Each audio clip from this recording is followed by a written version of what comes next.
And 10 o'clock news. Good evening and thanks for joining us tonight. I'm Russ Riesinger. Can a wrecking ball help reduce crime in one problem area of Billings? The Billings Industrial Revitalization District helped negotiate a sale of the Lazy KT Motel this morning, a place that police are all too familiar with. They've been called there hundreds of times over the past couple of years, and the hope is that those calls will now decline. Q2's David J. has more on what this means for the neighborhood. The Lazy KT Motel closed on Wednesday morning after business owners bought the property. We spoke with the existing property owner just about potential solutions. They threw out there that a sale of the property was one option, and a few business owners got together and things did progress. I mean, it's about a 4-month process from the initial contact to where we are now. Zach Tarakitis, director of the Billings Industrial Revitalization District, says the sale eliminates a building where police responded 338 times in the last 2 years and hundreds of other times within 2 blocks. The police department absolutely said the value of that being gone gives us capacity to go to other places. With the level of calls they receive from one spot, some of that will dissipate and go away, and the bad guys will move to other places and continue to be bad guys. We're on 14th Street outside the Lazy KT Hotel, and we did speak with one man walking by here who was kind of sad that it was coming down. He showed some emotion as he talked about some of the families that have stayed here, and that was one of the concerns that they had before selling it and finding the solution is where would some of these people stay after they left here? The previous property owners at the Lazy KT who said, we do have families here. And they gave us a rough estimate, 3 to 4 families that are living here, and they were concerned about their well-being. Montana Rescue Mission Executive Director Matt Lundgren says there is room at the Mission, and rentals are available at the Mission Apartments on 1st Avenue North. It was definitely a concern brought up by our board of directors. We've heard there's people living there, there's families living there. We did reach out to some of our local social services. Based on what we've identified and kind of combating some of the crime issues that exist in our neighborhood, I think people will be very excited to see that that's going to change. In Billings, David J., MTN News. Well, Zach Tarakitis says the plan is to immediately begin abatement of toxic materials, and demolition is expected to be completed in about 6 weeks. All right, now we want to welcome the busiest man of the night, Chief Meteorologist Ed McIntosh. Ed, those storms with some strong winds and heavy rain moving through eastern Montana. That's right. We still have a little bit of activity even at this hour as we take a look into southern Rosebud County, where we're going to continue to watch some of those storms. Lame Deer southward, the Ashland area, down towards Colstrip in Rosebud County. And then you can see a line of very heavy lightning that's right across the Baker area moving off towards the Dakotas as well. So through the evening, we saw some fairly strong storms with this, and in fact we'll continue to watch some of those storms here in the next short while continue to produce some areas where we could have some problems with some storm reports of large damaging winds. I'll show you more on that coming up in a couple of minutes. Wind gusts were topping over 60 to 75 miles an hour. I'll show you the details in just a bit. Well, areas along the Georgia-Florida border are being pounded with torrential rain from Tropical Storm Elsa tonight. That storm is also being blamed for at least 1 death and multiple injuries. This is some video from St. Mary's, Georgia, where a tornado hit an RV park and another suspected tornado hit the nearby Kings Bay submarine base. Several people are reported injured there. A person was also killed when a tree fell on a car in Jacksonville, Florida. That storm expected to dump rain as it moves up the Atlantic coast over the next couple of days. Haiti's president, Jovenel Moïse, is dead after he was assassinated in the middle of the night. The country's first lady was also shot and wounded. President Moïse was in his private residence when he was shot around 1 this morning. Haiti's embassy in Washington said in a statement that that attack was a well-coordinated attack by a highly trained and heavily armed group. Haiti's interim prime minister called it a hateful, inhumane, and barbaric act, while the Biden administration called the assassination horrific. Moïse had been in office for 4 years. Meanwhile, President Biden was back in the Midwest visiting Illinois, where he continued to push for investment in his so-called human infrastructure proposals.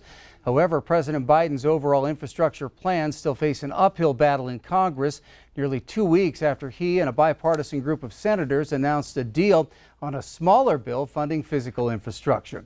Some Senate Democrats and House progressives have said they will not support the smaller bipartisan infrastructure package without taking a vote on a second spending bill funding their priorities.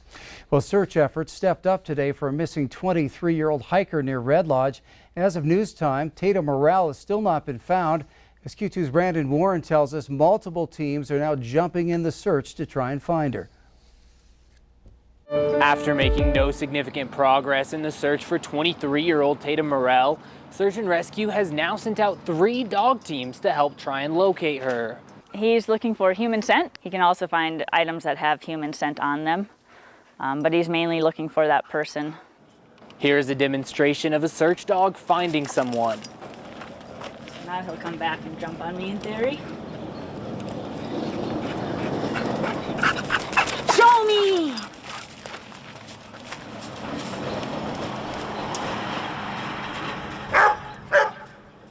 Another way officials are trying to narrow down her location is by pinging Morale's InReach device. An InReach is a satellite communicator made by Garmin that can send messages and track location. We've worked with Garmin to try to get all of the track information. She did send a message on Thursday evening to her mother, and the messages go out and send a location when they do. And then apparently she turned it off. It could be that the battery also died. InReach has a mobile app where you can create an account and enter information such as emergency contacts. Search and Rescue believes that Morale has or had her InReach device with her since it is not at her campsite. They are also holding out hope that Morale could send a signal at any time, assuming the battery on the device is not dead. The most important feature is the SOS button. So they all have an SOS button. So even if my phone is not working and I'm not able to send a message out, I can press that SOS and that will start a whole process. So that goes back to a call center for Garmin, and then based on the account that I have set up, it will contact local search and rescue and my emergency contacts. Going forward, Search and Rescue will continue doing all they can to locate Morale. In Red Lodge, Brandon Warren, MTN News. Well, several counties, including Yellowstone, joined that search today, along with 3 helicopters and 3 dog teams. Also in Red Lodge, a 55-year-old Bridger man accused of starting the Robertson Draw Fire pleaded not guilty to arson charges today. John Lightburn was arrested in connection with 2 felonies related to that fire, which was ignited south of Red Lodge back in June. Lightburn is accused of riding his dirt bike on a trail at the base of the mountains the morning of June 13th. When the engine began flooding, Lightburn allegedly ignited the area while testing his spark plug near spilled gasoline. He's facing 2 felonies, negligent arson and criminal mischief, and 1 misdemeanor, negligent arson. Well, for the next 3 days, the Billings Food Bank will pass out food boxes, no questions asked, in its final Farm to Trunk event. The federal program ended at the start of the month, but the need is still there. In tonight's Positively Montana, Q2's Mitch Legge tells us how the food bank is now helping more people than ever. Over the course of the COVID-19 pandemic, the Billings Food Bank's Farm to Trunk program has exploded with popularity. On an average 3-day run, food bank volunteers give out 1,500 boxes full of food to people, no questions asked, in the food bank parking lot. Billings Food Bank Executive Director Cheryl Shandy said the federal program that supplies a portion of the food for the events ended at the start of July.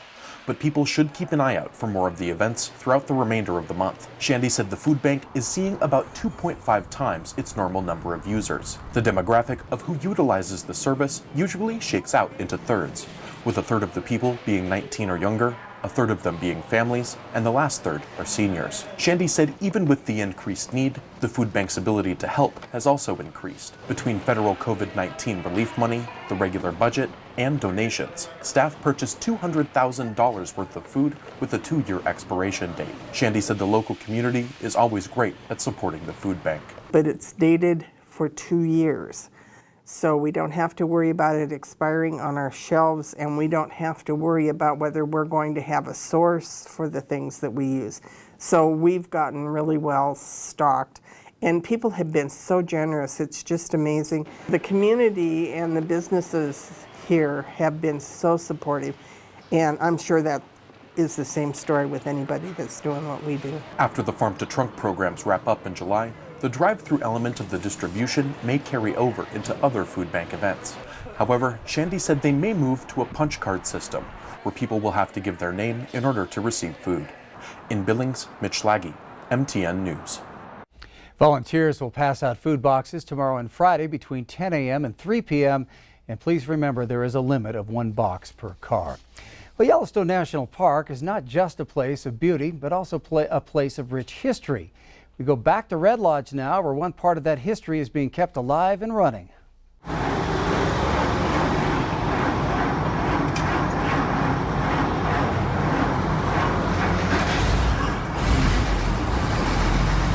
Here she goes. Had to make John nervous.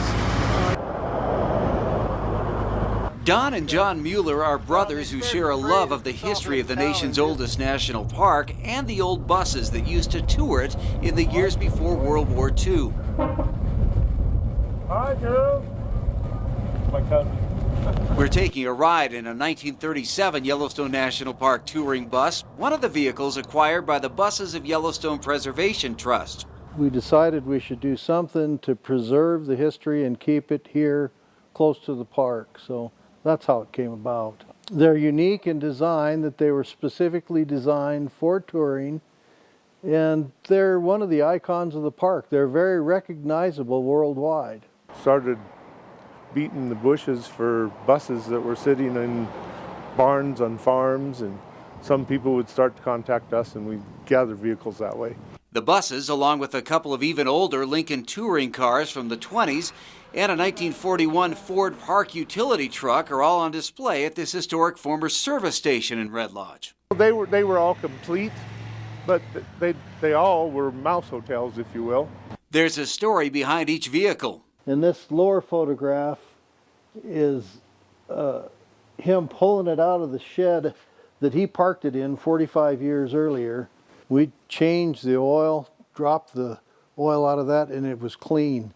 Like they just changed it before they put it away. Not only can you look, you can also take a ride in one of the buses. We'll take bus 401 up the highway today, up the Beartooth Highway. They have a top end of about 32 miles an hour and cruise very comfortably at about 17.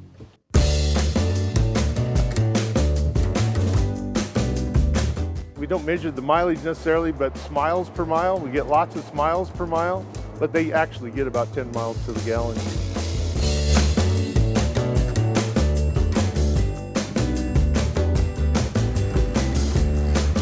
I just think that this is an important part of our history, our local history and our national history, and we're just delighted to be able to display it to the public.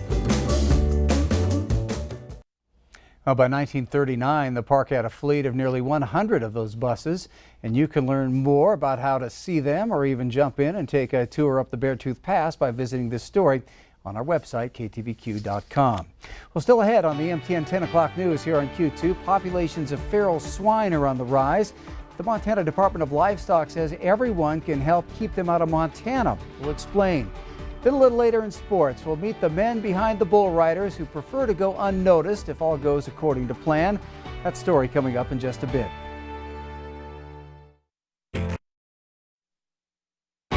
From Montana's news.